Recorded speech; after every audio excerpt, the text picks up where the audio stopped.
বিশ্বনবীর মৃত্যুর পূর্ব মুহূর্ত এক মহামানবের শেষ বিদায়। এই পৃথিবীতে যখনই কোনো মহামানবের আবির্ভাব ঘটে তার জীবন হয় মানবতার শিক্ষাকোষ। তবে হজরত মুহাম্মদ সাল্লাল্লাহু আলাইহি ওয়াসাল্লামের জীবন ছিল শুধু কোনো একটি জাতির নয়, বরং সমগ্র মানবজাতির জন্য। তার জন্ম যেমন আশীর্বাদ, তেমনি তার বিদায়ও ছিল এক নিদারুণ বিষাদময় অধ্যায়। এই অধ্যায় শুধুমাত্র একটি ব্যক্তির মৃত্যুর কাহিনী নয়, বরং এটি ছিল আল্লাহর শেষ রাসূলের পৃথিবী থেকে বিদায়ের মুহূর্ত, যা ইসলামের ইতিহাস এক অবিস্মরণীয় আবেগে জর্জরিত সময়।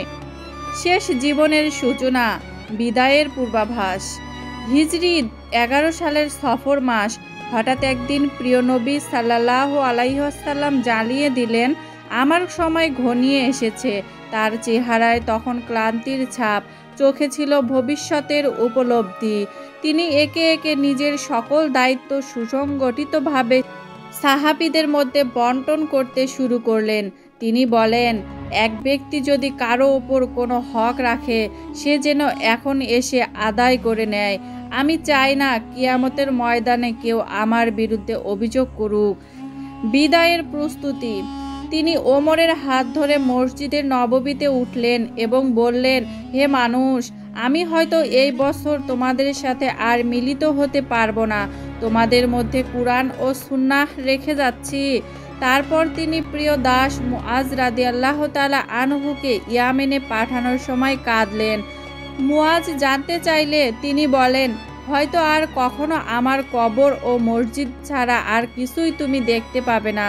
এই বিদায় দৃশ্য মুআজ রাদিয়াল্লাহু তাআলা আনহুকে কাঁদিয়ে তোলে। মহানবী হজরত মুহাম্মদ সাল্লাল্লাহু আলাইহি ওয়াসাল্লামের মৃত্যুর দিনগুলি, তীব্র জ্বর ও কষ্টের রাত। রোগভোগ শুরু হলো সফর মাসের শেষ দিকে।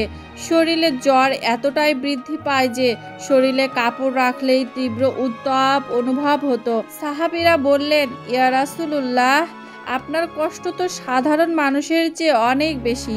তিনি বললেন, হ্যাঁ, আল্লাহ যার মর্যাদা বাড়াতে চান তার কষ্টও বাড়িয়ে দেন।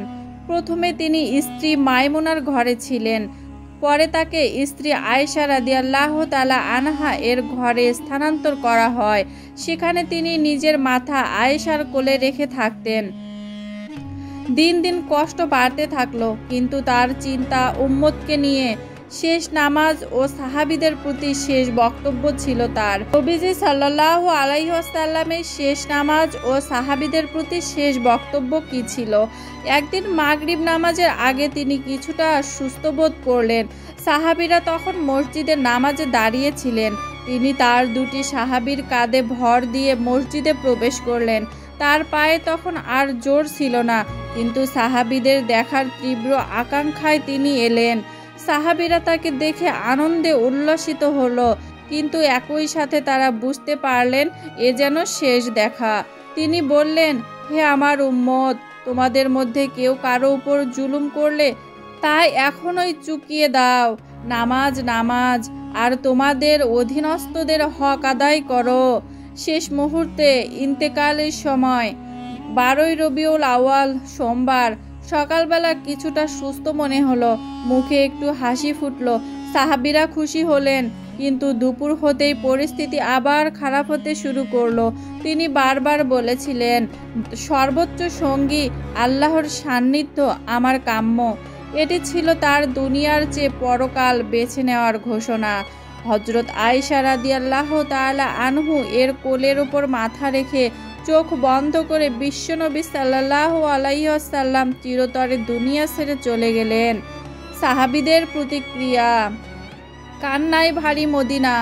এই সংবাদ যখন ছড়িয়ে পড়ল, পুরো মদিনা যেন স্তব্ধ হয়ে গেল।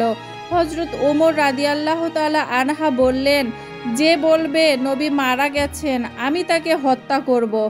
কিন্তু হযরত আবু বকর রাদিয়াল্লাহু তাআলা আনহা এসে কুরআন তেলাওয়াত করলেন।